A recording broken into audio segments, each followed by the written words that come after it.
नहीं सकता आपके जैसा, आपको नमन है बारंबार, आपको याद रखेंगे कभी ना भूल सकेंगे, आपको याद रखेंगे कभी ना भूल सकेंगे।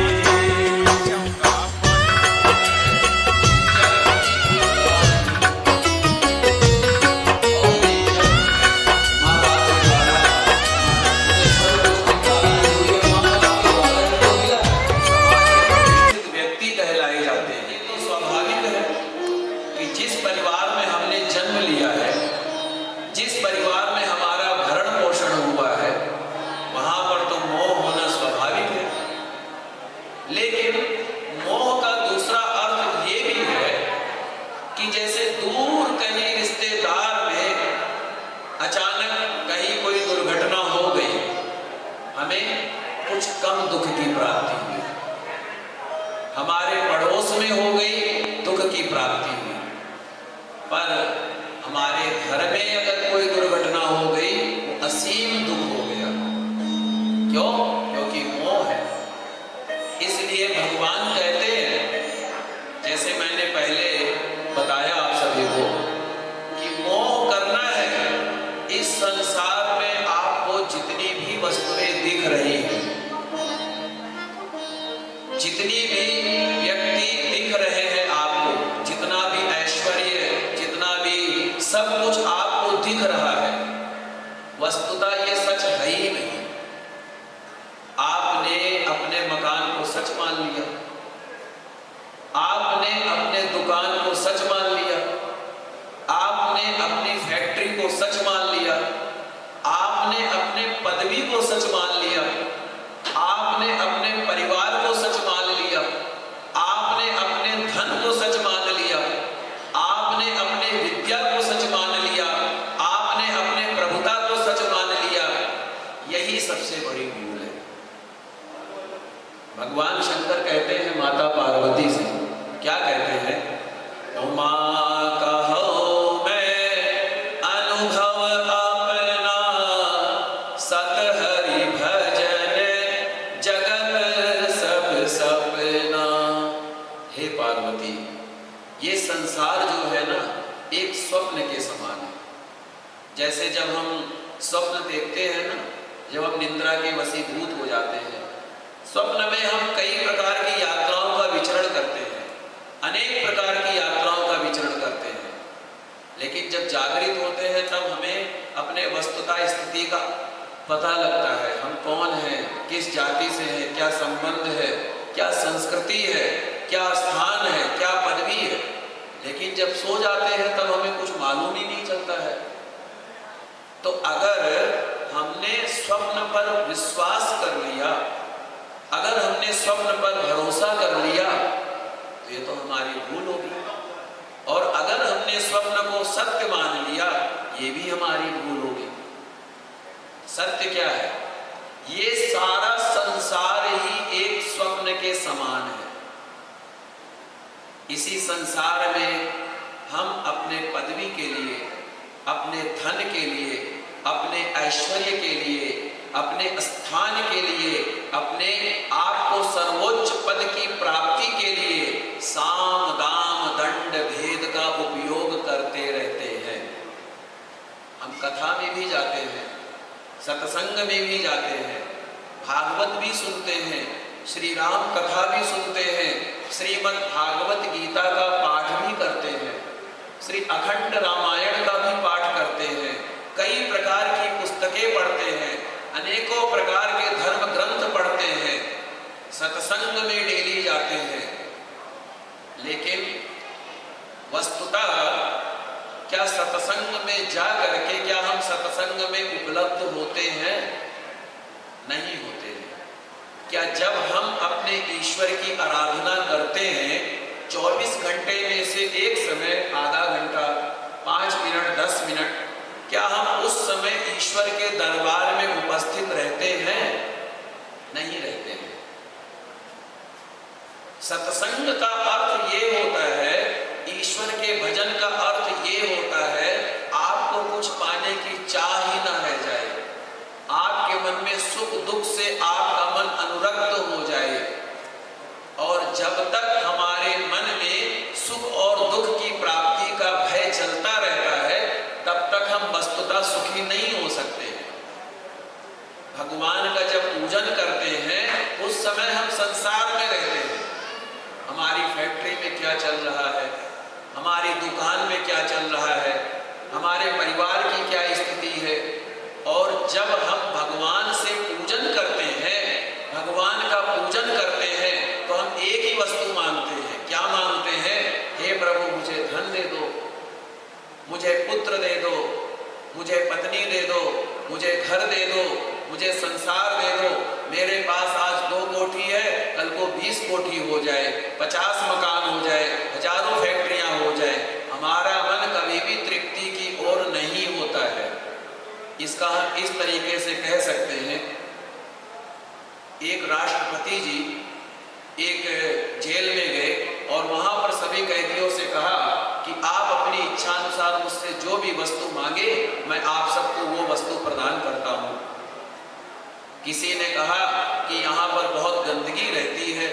एक कैदी ने कहा यहाँ पर बहुत गंदगी रहती है, यहाँ पर आप सफाई की व्यवस्था करवा दे, बहुत ही अच्छा रहेगा। बोले जरूर करवा दूंगा। किसी ने बोला यहाँ पर जब हम रात्रि को शयन करते हैं तो मच्छर बहुत लगते हैं, कुछ ऐसी व्यवस्था करवा दे मच्छर ना लगे।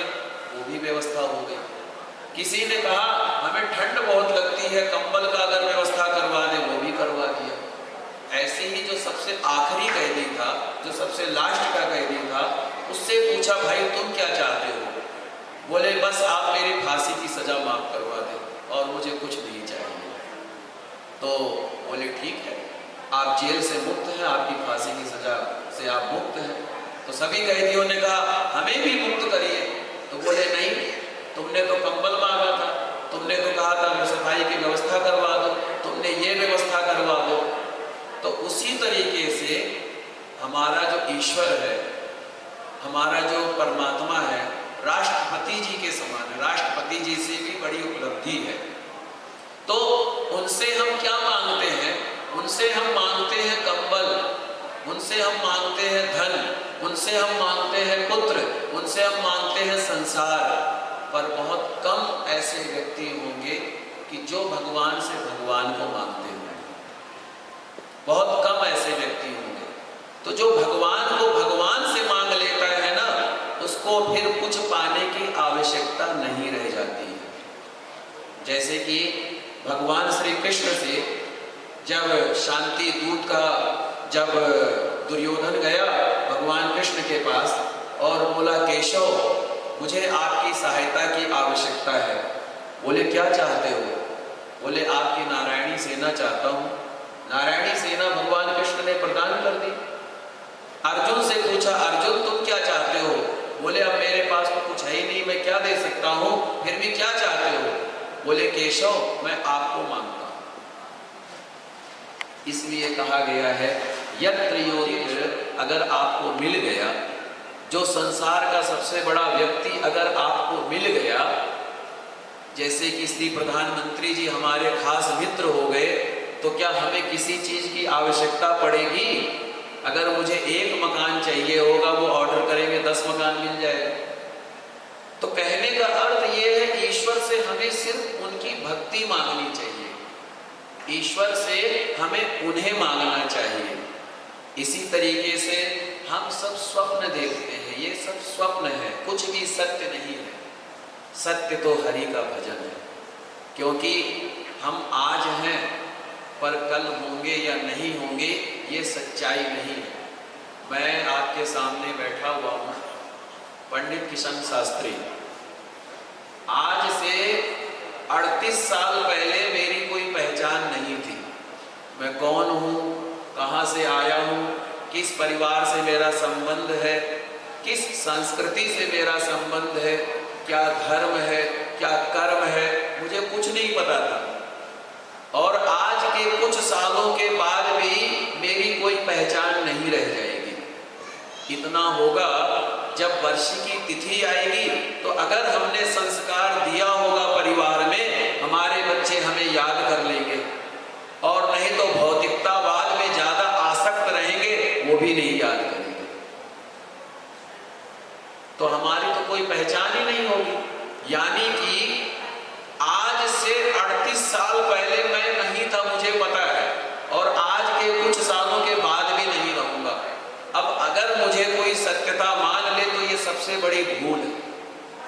इसी तरीके से हमारी जो पहचान है, चाहे किसी की आयु 80 साल हो, चाहे किसी की आयु 100 साल हो, चाहे किसी की आयु 50 साल हो, चाहे स्त्री हो पुरुष हो, कोई गरीब हो अमीर हो, पदवी वाला हो बगैर पदवी वाला हो, कोई भी हो, लेकिन हमारी पहचान सिर्फ अभी है, ना पहले थी ना बाद में रहेगी।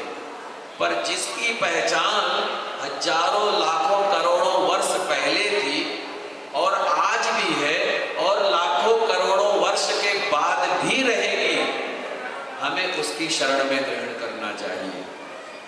और जो चीज सत्य है ही नहीं, उसमें अगर हमने अपना मन अनुरक्त कर लिया, अगर हमने अपना मन लगा लिया, तो ये हमारी भूल है।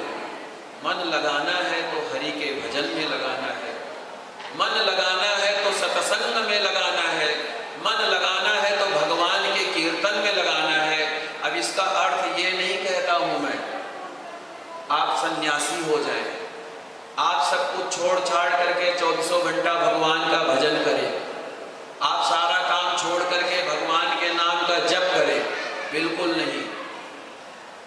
जैसे कि आपको कोई ड्यूटी प्रदान की गई है, मुझे ड्यूटी है कथा करना, अब अगर मैं अपनी ड्यूटी से कुछ अलग कार्य करता हूं तो वो सही नहीं समझा जाएगा। तो इसी तरीके से सबकी भगवान ने ड्यूटी निर्धारित कर रखी है। कोई नेता है, कोई अभिनेता है, कोई कुछ है, कोई कुछ है, किसी की नौकरी है, किसी का कोई बिजनेस है। तो जो भगवान ने दिया है उसमें पूर्ण ईमानदारी रखते हुए अपना वो कार्य करें। सबसे पहली बात हो गई कार्य। उस कार्य में कभी भी अहंकार का भाव ना आने दे। जैसे कि इस चौकी पर मैं बैठा हुआ हूं, इस चौकी पर मुझसे पहले भी काफी लोग आ चुके होंगे और मेरे से काफी बाद भी हजारों लोग आएंगे। अब अगर इस चौकी का मालिक मैं बनूं तो ये मेरी भूल है, मुझे ड्यूटी प्रदान की गई है। इसी तरीके से भगवान ने हमें ड्यूटी दी है कि अपना काम पूर्ण ईमानदारी से करो। जो नौकरी मैंने तुम्हें प्रदान की है उस नौकरी का अक्षरशः पालन करो। और दूसरा काम क्या करो? दूसरा, जो हमारा परिवार है ना, उस परिवार में ईश्वर का भाव देखो। भगवान को खोजने मत जाओ। अभी मैं यहाँ सत्संग के लिए आ रहा था, जिस गाड़ी से आ रहा था उस गाड़ी के वाहक ने मुझसे पूछा, गुरुदेव ये बताइए भगवान कहाँ है? तो मैंने कहा भगवान आप में है, भगवान मुझ में है, भगवान आप में है, भगवान आप में है, भगवान यहाँ पर है, भगवान यहाँ पर है, भगवान यहाँ पर है, भगवान कण कण में वास कर रहा है। अर्थात वसुधैव कुटुंबकम, सारा संसार ही हमारा परिवार है।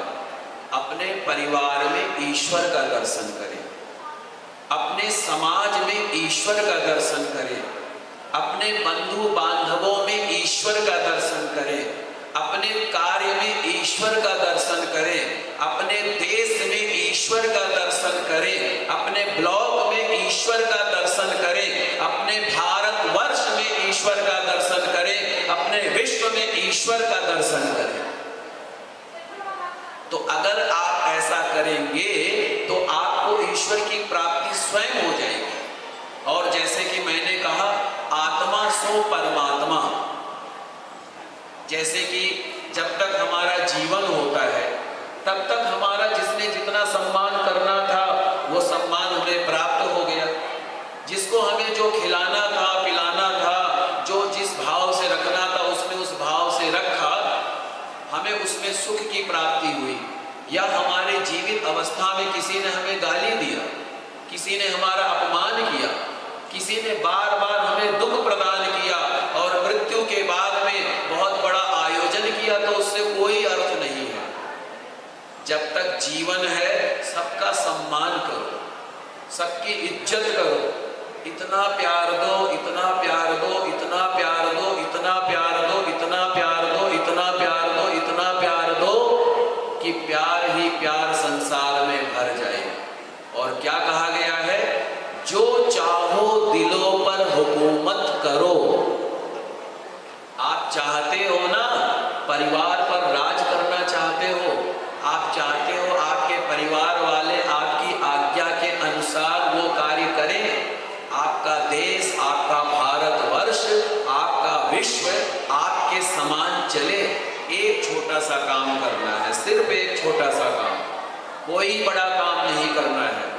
जो चाहो दिलों पर हुकूमत करो, मोहब्बत मोहब्बत मोहब्बत करो, सिर्फ इतना करना है बस। तो जीवित अवस्था में जितना प्यार करना है, जितना सम्मान करना है, जितना खिलाना पिलाना है, खूब करो, सबके साथ करो। ऐसा नहीं है कि हमारा जो परिवार का ज्यादा संबंध है उसके लिए तो हम खूब प्यार करें, हमारे पड़ोसी के यहाँ बेचारे के यहाँ कोई व्यवस्था की कमी है हम मजे लें, ये बहुत ही गलत है। हम अपने परिवार के लिए सोचें, अपने स्वयं के लिए सोचें। हमारे ब्लॉक में कहीं कोई प्रॉब्लम हो हम मुंह फेर लें, हमारे देश में कोई प्रॉब्लम हो हम मुंह फेर लें, हमारे भारतवर्ष में कोई प्रॉब्लम हो हम मुंह फेर लें। ये अक्षरशः गलत है, इसको स्वार्थ कहा गया है। कम से कम अगर आप किसी की धन से सेवा नहीं कर सकते हैं, मन से सेवा कर दीजिए। मन से भी सेवा नहीं कर सकते हैं, तन से भी सेवा कर सकते हैं। कभी भी इंसान को अपने जीवन में गलत मार्ग का अनुसरण नहीं करना चाहिए, चाहे कितनी भी विपरीत परिस्थितियां क्यों ना हो जाएं, अपने आप को सुदृढ़ रखना चाहिए। और भगवान ने जो हमें पदवी दी है, जो हमें स्थान दिया है, उसमें सेवा भाव रखते हुए अपने कर्म को करना चाहिए। और अगर आपने उसमें अपने स्वामित्व को जोड़ लिया, अपने आप को जोड़ लिया, तो जिस दिन आपका स्वामित्व छूट जाएगा, जिस दिन आपका स्थान छूट जाएगा, आप कितने भी रोते रहें, कितने भी बिलखते रहें, वो स्थान तो किसी और को मिलेगा ही मिलेगा। इसलिए शोक बिल्कुल नहीं करना चाहिए और शोक रहित होकर के, द्वंद्व रहित होकर के कर्म को करना चाहिए। कर्म को करते हुए भगवान का भजन, सब में सेवा का भाव रखिए, सब में प्यार की भावना रखिए। जो स्थान दिया है, जो पदवी दी है, उससे सेवा करिए, समाज की सेवा करिए, देश की सेवा करिए, भारतवर्ष की सेवा करिए। अगर आपको धन नहीं दिया है विद्या के द्वारा, जो अशिक्षित हैं उन्हें शिक्षित प्रदान करें।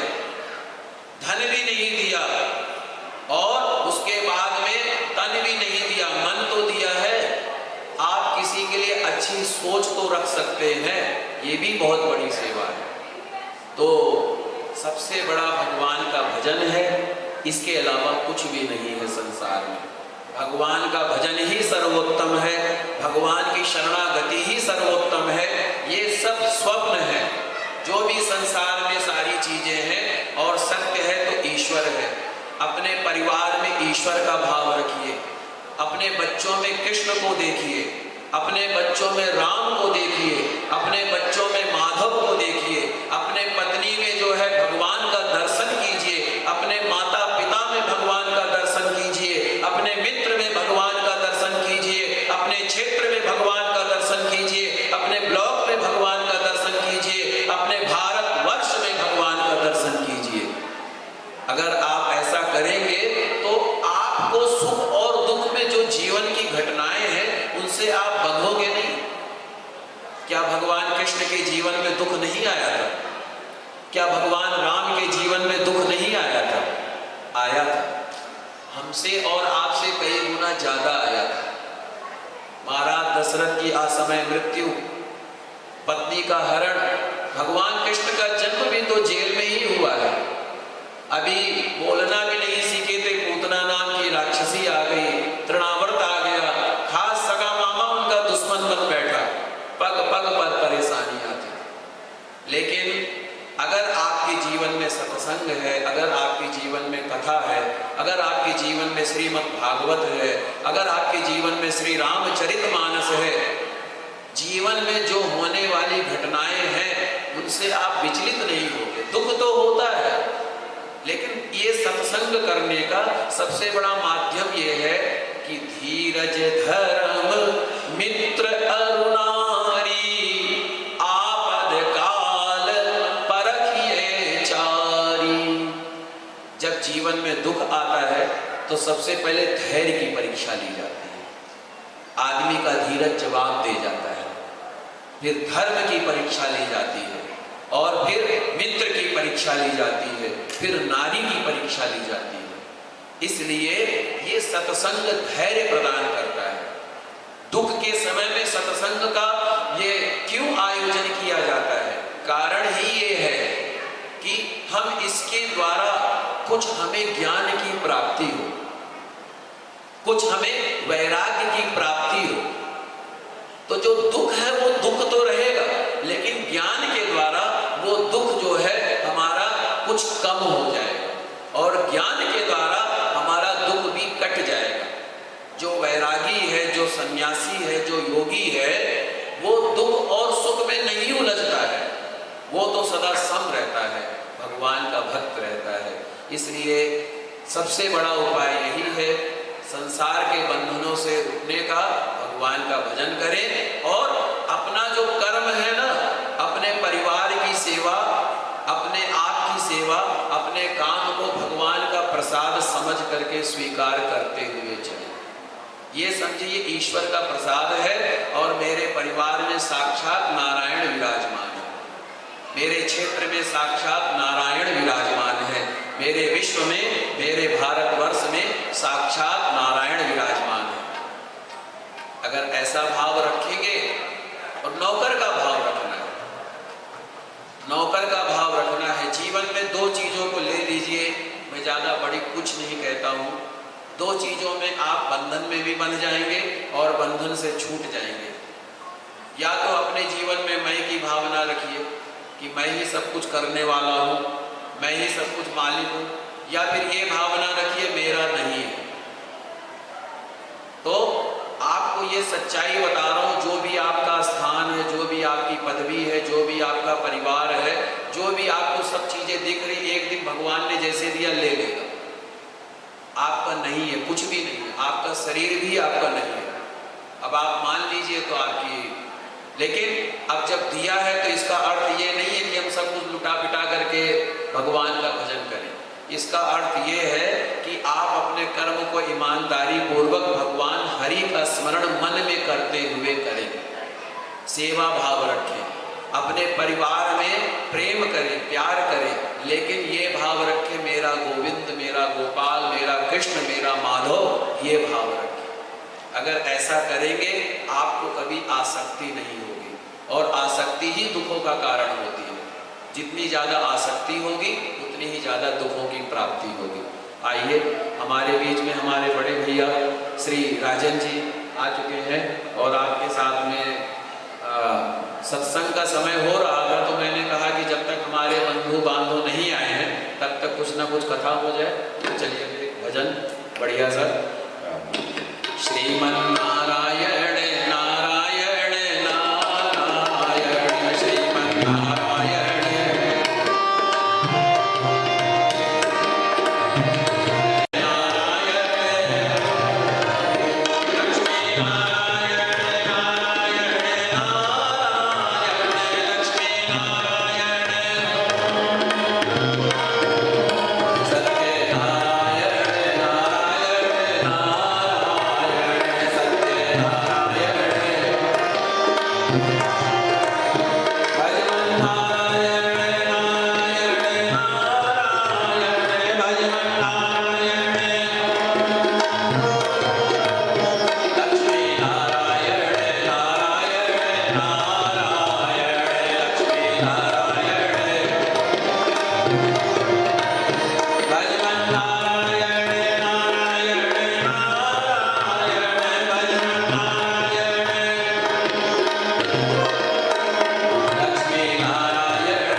चिट्ठी न कोई संदेश हो, चिट्ठी न कोई संदेश, जाने वो कौन सा देश जहाँ तुम चले गए। चिट्ठी न कोई संदेश, जाने वो कौन सा देश जहाँ तुम चले गए। चिट्ठी न कोई संदेश,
के हाँ तुम चले गए।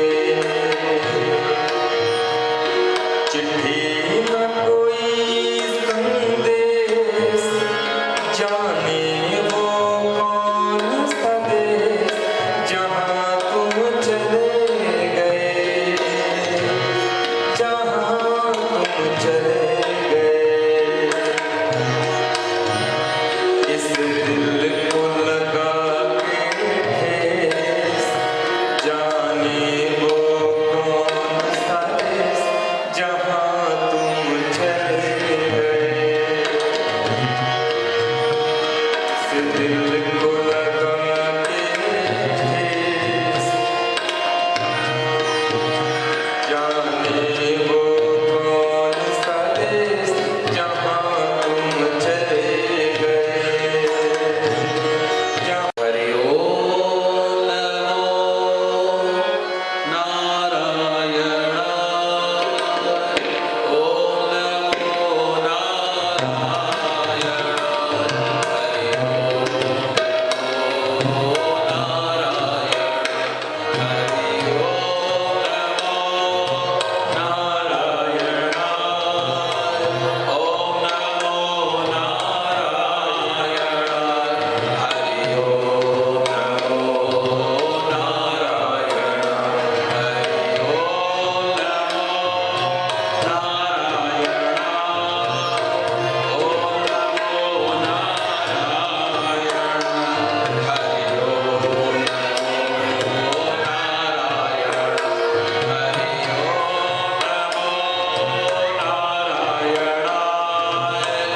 ओम नमो नारायण। हरि ओम नमो नारायण। हरि ओम नमो नारायण।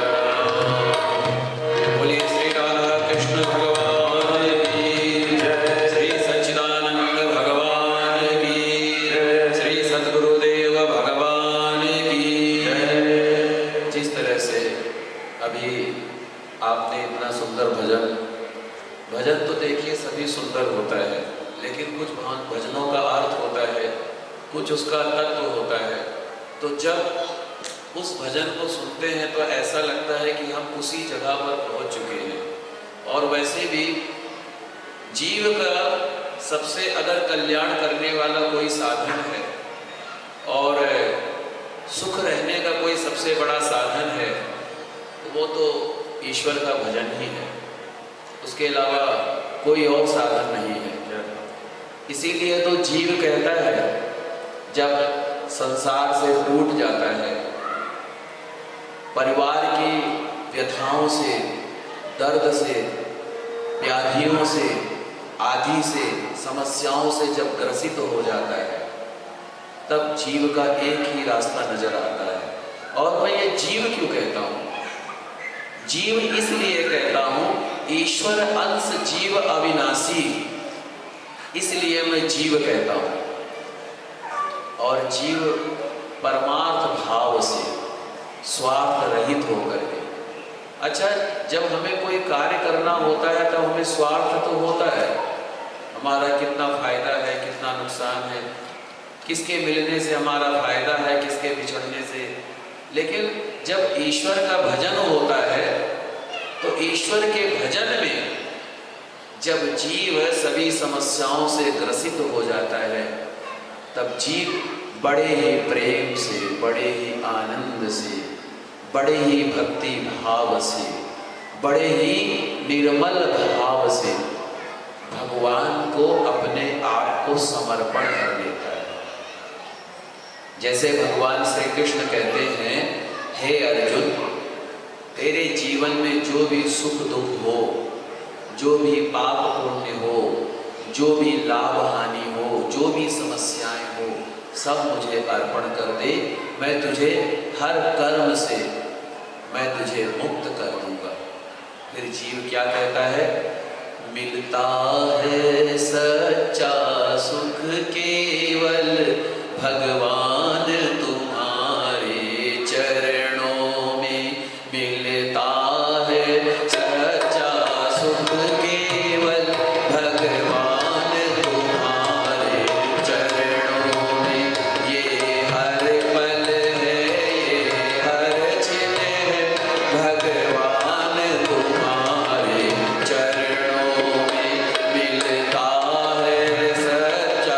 सुख केवल भगवान तुम्हारे चरणों में है। जीत यही है, हार यही, सब हार तुम्हारे चरण। अच्छा, जब मन में ये भावना आती है आपके तरफ से, मुझे बहुत अच्छा अनुभूति हो रहा है और बहुत सुंदर आप जी। तो कहते हैं जब मिलता है सच्चा सुख केवल, कि हे ईश्वर, मुझे आपकी शरण के सिवा मुझे कहीं पर भी आनंद की प्राप्ति नहीं होती है, कहीं पर मुझे सुख नहीं मिलता है। तो जब ये कहता है कि मुझे कहीं सुख नहीं मिलता है, तब वो ध्यान कैसे है, वो परमार्थ के तरफ, भागवत चिंतन के तरफ, प्रभु की तरफ ध्यान कैसे आकृष्ट हो। तो भगवान कहते हैं जीव से, क्या कहते हैं जीव से? जब तुझसे न सुलझे तोरे अलझे हुए धंधे, जब तुझसे न सुलझे तेरे उलझे हुए धंधे, सब उस पे तू छोड़ दे मालिक के ओ बंदे। हर मुश्किल को वो तेरी आसान करेगा, जो तू नहीं कर पाया वो भगवान करेगा।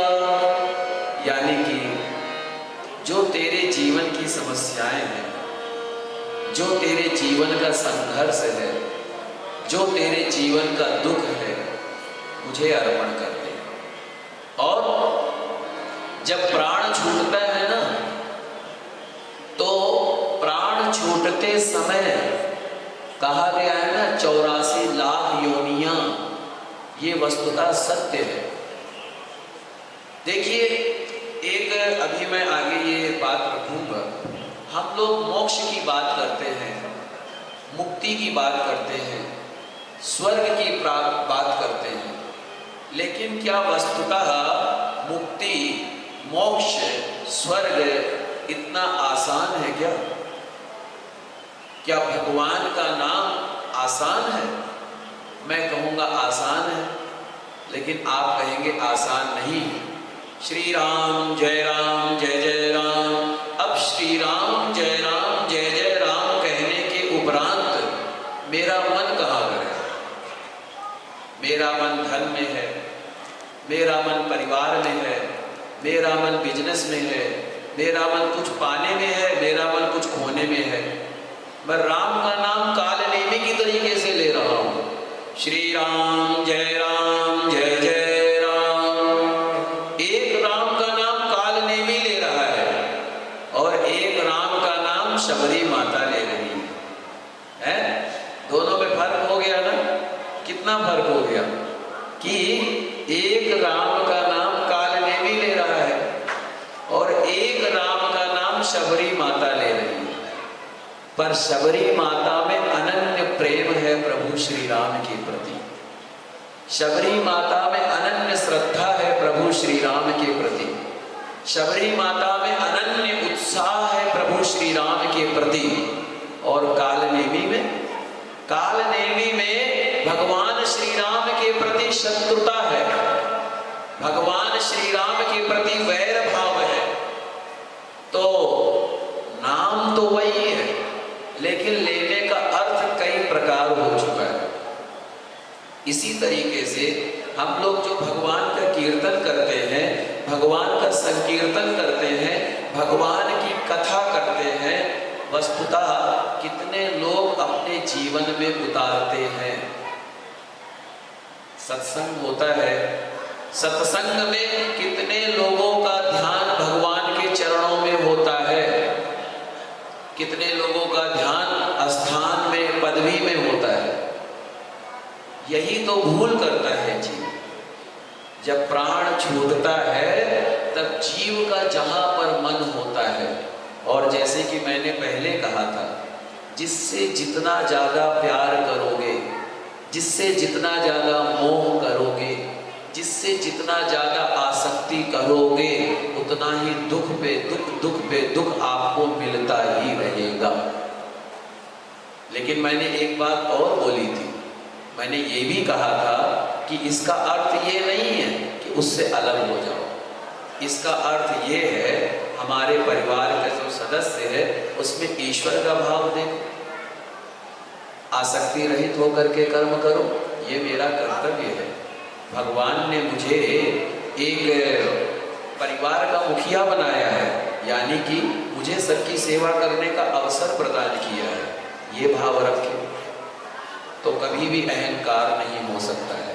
आसक्ति रहित होकर के कर्म करेंगे, कभी भी अहंकार नहीं होगा, कभी भी मोह नहीं होगा।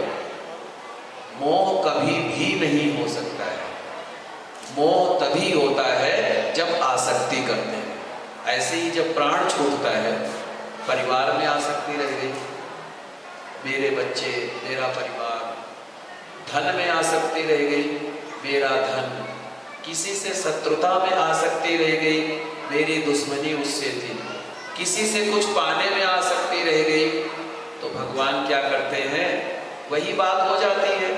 राष्ट्रपति जी गए हैं जेल में और कैदियों से कहा आप अपनी इच्छा अनुसार मुझसे जो भी वस्तु चाहे मांग सकते हैं, पर राष्ट्रपति जी की जो पावर है वो सिर्फ वो लास्ट वाला कैदी समझ सका था और कोई कैदी नहीं समझ सका। इसीलिए हम और आप भगवान की पावर नहीं समझते। भगवान को हम और आप कहीं ना कहीं खिलौना भी समझ सकते हैं। जिस दिन हमने भगवान की पावर को समझ लिया ना, जिस दिन हमने ईश्वर की सत्ता को समझ लिया ना, जिस दिन हमने परमात्मा के अधिकारों को समझ लिया ना, उस दिन फिर कुछ समझने की आवश्यकता ही नहीं रह जाएगी। तो जब अंतिम समय आता है, अंतिम समय में जहां पर मन होता है उसी के हिसाब से जीव को भगवान अगला जन्म प्रदान करते हैं। और ये जन्मना और मृत्यु, ना जाने हम कितनों के पुत्र हो चुके होंगे, कितने के पति हो चुके होंगे, कितने की पत्नी हो चुके होंगे, कितने की पुत्री हो चुके होंगे, कितने के पिता हो चुके होंगे, कितने के दोस्त हो चुके होंगे, हमें सिर्फ इस जन्म का ज्ञान है। हमें पता है गोयल परिवार में हमारा जन्म हुआ है, गुप्ता परिवार में हमारा जन्म हुआ है, बंसल परिवार में हमारा जन्म हुआ है, मेरे पिताजी ये हैं, मेरी माताजी ये है, मेरा भाई ये है, मेरी बहन ये है, मेरा पुत्र ये है, मेरी पुत्री ये है, मेरी पत्नी ये है। मैं स्वयं कौन हूं? मैं स्वयं कमल गुप्ता हूं या स्वयं मेरा जो नाम है? पर वस्तुतः सच्चाई में देखा जाए तो हमारा नाम क्या है? ये तो जब जीव का जन्म हुआ, तो जीव का जब जन्म हुआ, जन्मते ही उसे तो कुछ आभास ही नहीं है, उसे तो कुछ पता ही नहीं है। जब गर्भ में था तब भगवान की स्तुति करता था, क्या कहता था भगवान से कि हे भगवान मुझे संसार में मत भेजो, मैं आपको भूल जाऊंगा। फिर कहता था इस गर्भ के जो कष्ट है, इन कष्टों से मुझे मुक्ति दे दो, मुझे संसार में भेज दो। अब भेज दिया भगवान ने, और जैसे ही बच्चे का जन्म हुआ कहां कहां रोने लग गया। उसे ये कहता मैं कहां आ गया प्रभु, किस दुनिया में आ गया। जैसे ही बच्चे का जन्म हुआ, किसी ने कहा कि मैं तेरी माँ हूं, किसी ने कहा मैं तेरा पिता हूं, किसी ने कहा मैं भाई हूं, मैं बहन हूं। उस बच्चे को ये पता ही नहीं है कि मैं किस परिवार में आया हूं, कौन मेरी माँ है, कौन मेरा भाई है, कौन मेरी पत्नी है, कौन मेरा पुत्र, कुछ भी नहीं पता।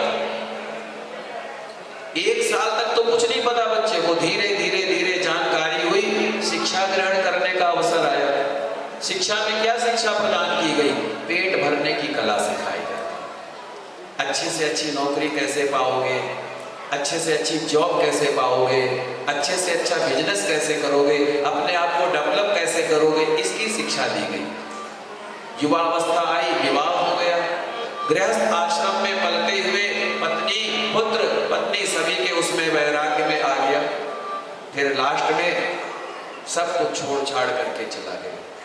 तो ये जो जीव की जो गति है ना, ये गति जो है, जिस श्वास में अंतिम समय में जो भी कहता है जीव, उसी के अनुसार भगवान उसको जन्म प्रदान करते हैं। और जब तक जीवन और मरण का चक्र चलता रहता है तब तक मुक्ति की प्राप्ति नहीं होती है। मुक्ति की प्राप्ति तब होती है जब आप अपने आप को भगवान को अर्पण कर दें और ये कह दें कि हे प्रभु, मेरे से जीवन में जो भी हुआ, अच्छा बुरा, ये सब कुछ आपको अर्पण करता हूँ। मैं आपकी शरण में हूँ प्रभु, मेरी रक्षा कीजिए, मेरे परिवार की रक्षा कीजिए। ऐसी भावना जब रखते हैं तब उसी क्षण तत्काल मुक्ति की प्राप्ति हो जाती है। आवश्यकता ये नहीं है कि आपने जीवन में कितने अच्छे कर्म किए हैं। आवश्यकता तो ये है अंत समय में एक बार आपके मुख से भगवान का नाम निकल जाए, तत्क्षण मुक्ति की प्राप्ति हो सकती है। अजामिल जैसे भक्त की ऐसी ही मुक्ति हुई थी। इसी तरीके से प्रयास ये करना चाहिए, जो भी है सब कुछ परमात्मा का है।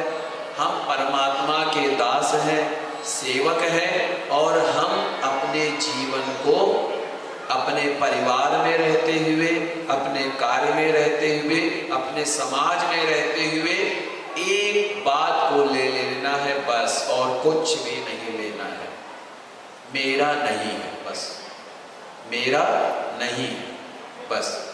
प्रभु का भजन करते हुए, प्रभु का आनंद लेते हुए भगवान की भक्ति में संलग्न रहना है। और अपने आप को कहते हैं घर के मालिक बनकर रहोगे तो दुखी रहोगे, और अगर घर के माली बनकर रहोगे तो सुखी रहोगे।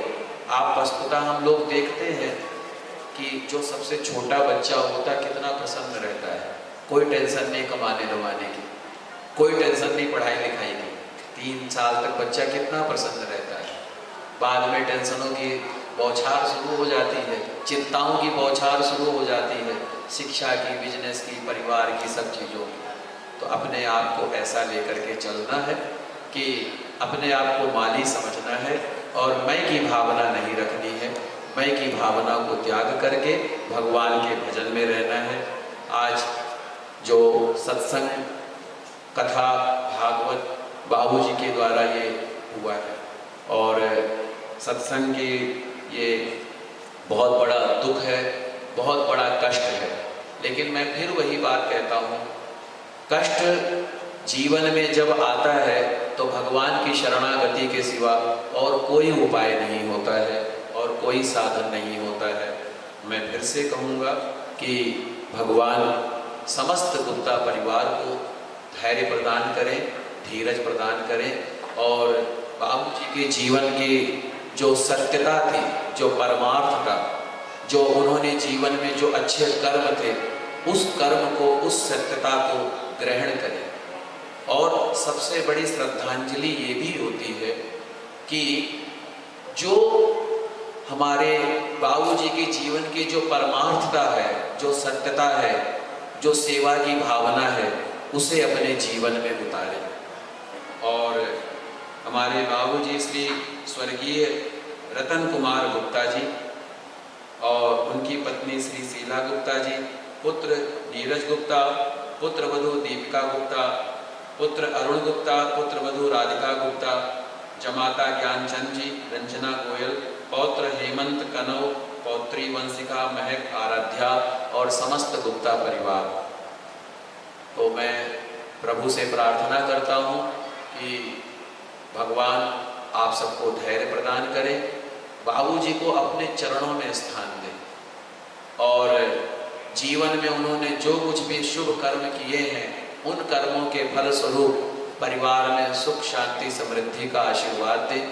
जहाँ भी बाबूजी को भगवान ने जिस भी योनि में जन्म दिया हो, जिस भी स्थान पर भेजा हो, वहाँ उनको अपने चरणों का स्थान दे, सद्गति प्रदान कराएं। ओम शांति, ओम शांति, ओम शांति।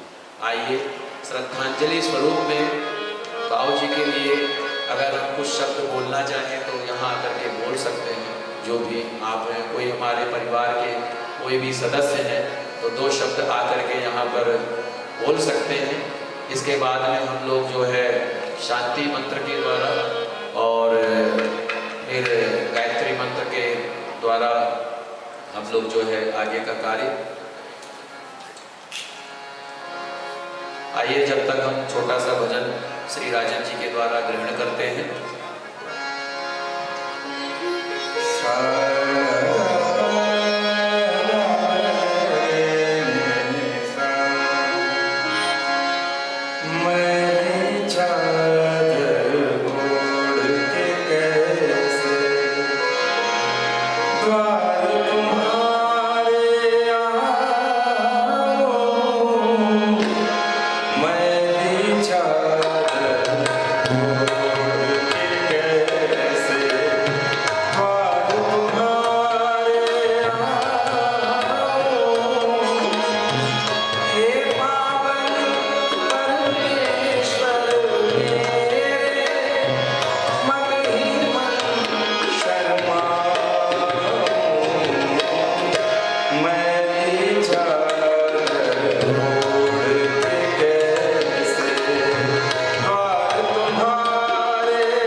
जिस दिन मेरे फादर की मतलब एक्सपायर हुए, अपने आप में दोपहर को देखता हूँ, राम की मैं ताकत को बताना चाहता हूँ, अपने फादर की ताकत को बताना चाहता हूँ। जिस दिन मेरे फादर एक्सपायर हुए, दोपहर को 2 बजे के आसपास 3 बार अपने आप राम राम राम।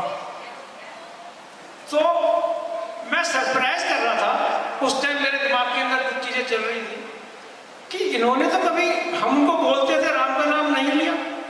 उस दिन उन्होंने स्वयं अपने आप 2 बजे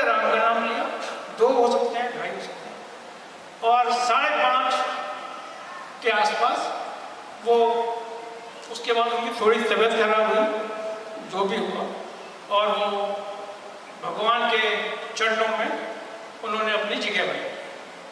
मैं खाली इसी के साथ अपने फादर के प्रति श्रद्धांजलि प्रेरित करता हूँ कि राम की जो शक्ति है उनको भगवान ने दी और उनको मुक्ति दी, और मुझे पक्का उम्मीद है कि भगवान ने उनको अपने चरणों में पक्का जगह दी है। जय प्रभु सीता। अंत समय में हमारा मन जहाँ पर होता है उसी हिसाब से गति की प्राप्ति होती है। तो ये मुझे और अभी आप हेलो कि बाबू जी ने अंत समय में प्रभु श्री राम का नाम लिया, तो ये निश्चय ही भगवान ने उन्हें अपने चरणों में स्थान प्रदान किया है। और मैं फिर एक बात कहता हूँ कि उनके जीवन की जो सत्यता है, जो उनके जीवन का परमार्थ है, जो उनके जीवन के धार्मिक सबके लिए जो परमार्थ का भाव, परहित सरिस धर्म नहीं भाई, पर पीड़ा सम नहीं अधिकाई। दूसरे का भला करने से बड़ा कोई धर्म नहीं है, दूसरे का बुरा करने से बड़ा कोई अधर्म नहीं है। तो मुझे लगता है बाबूजी ने ये अक्षरशा पूरे जीवन भर पालन किया और आप सभी को एक ज्ञान का संदेश, एक सत्कर्म का संदेश, एक मानवता का संदेश दे करके गए हैं। वो आज भी हमारे बीच में है। उनकी सत्यता, उनकी ईमानदारी, उनकी परमार्थता, उनके जो दूसरों के लिए कुछ सेवा करने की भावना, यही तो मैं कथा में कह रहा था। इसी से जीव का कल्याण हो जाता है। आइए अब हम लोग गायत्री मंत्र का 5 बार मिल करके पाठ करेंगे और उसके बाद में फिर शांति मंत्र का। ओम भूर्भुवः स्वः तत्सवितुर्वरेण्यं भर्गो देवस्य धीमहि धियो यो नः प्रचोदयात्। ओम भूर्भुवः स्वः तत्सवितुर्वरेण्यं भर्गो देवस्य धीमहि धियो यो नः प्रचोदयात्। ओम भूर्भुवः स्वः तत्सवितुर्वरेण्यं भर्गो देवस्य धीमहि धियो यो नः प्रचोदयात्। ओम भूर्भुवः स्वः तत्सवितुर्वरेण्यं भर्गो देवस्य धीमहि धियो यो नः प्रचोदयात्। ओम भूर्भुवः स्वः तत्सवितुर्वरेण्यं भर्गो देवस्य धीमहि धियो यो नः प्रचोदयात्। अभी अगर श्रद्धांजलि स्वरूप में बाबू जी के लिए कोई 2 शब्द कहना चाहें तो अभी कह सकते हैं। उसके बाद में हम शांति मंत्र का पाठ करेंगे। शांति मंत्र का पाठ करते हैं। चलिए आप लोग अभी कोई भी 2 शब्द बोलना चाहें अवश्य आ सकते हैं।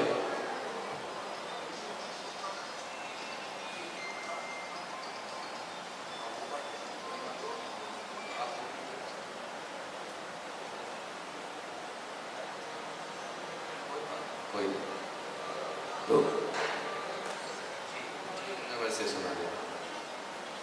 श्री कहते हैं, श्री गरुड़ पुराण का पाठ बाबूजी के निमित्त जो हुआ है, गरुड़ पुराण का पाठ करने से जीव को भगवान की शरणता की प्राप्ति होती है।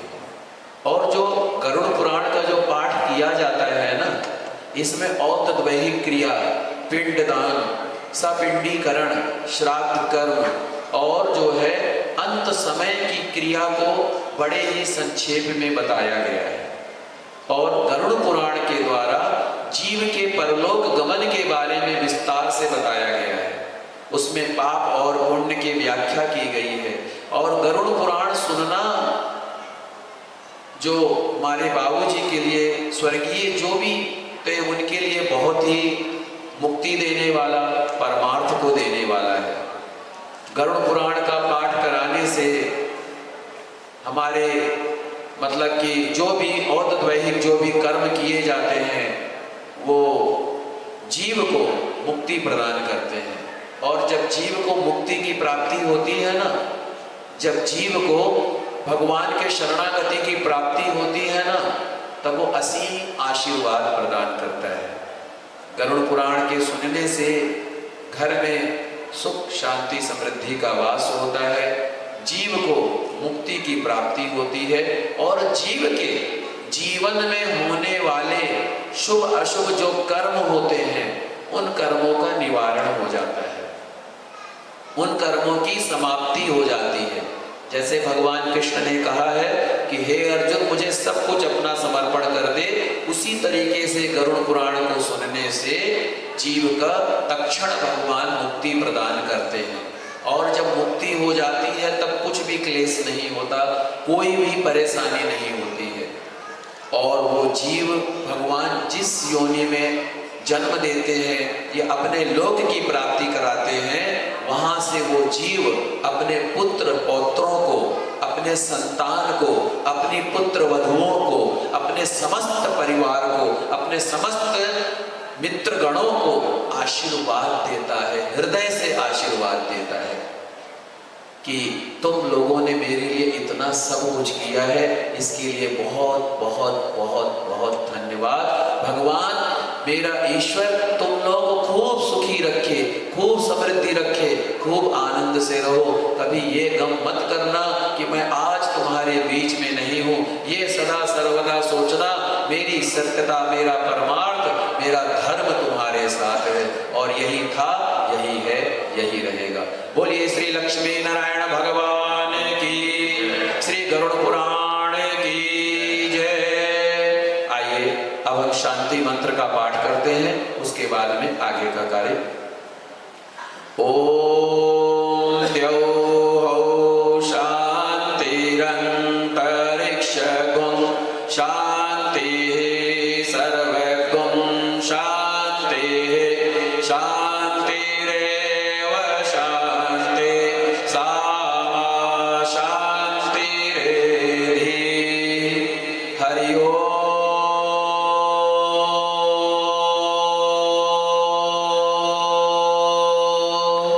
शांति शांति शांतियो सर्वा अरिष्ट शांतिर्भवतु सुख शांतिर्भवतु सर्वे भवन्तु सुखिनः सर्वे सन्तु निरामयाः सर्वे भद्राणि पश्यन्तु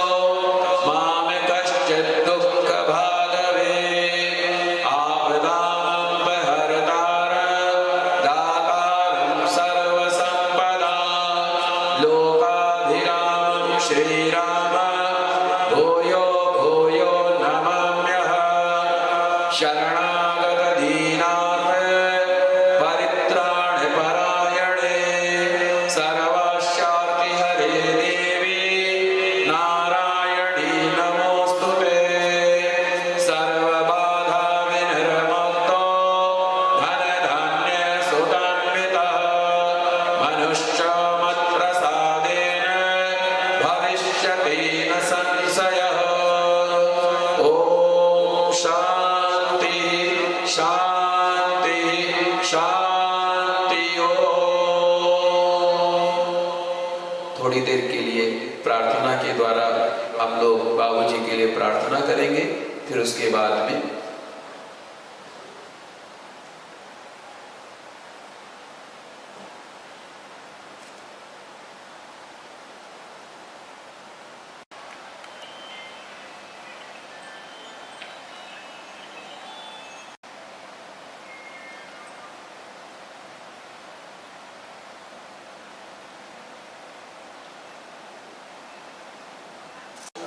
शांति नीलाम्बुजश्यामलकोमलाङ्गं सीता समारोपितवामभागं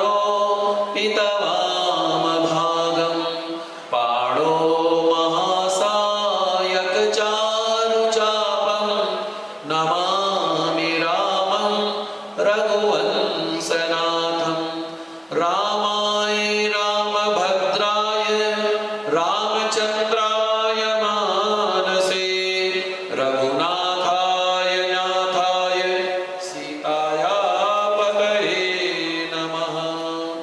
बोलिए श्री सियापति रामचंद्र भगवान की जय। श्री पवन सुत हनुमान जी महाराज की जय। ओम शांति शांति शांति। ओम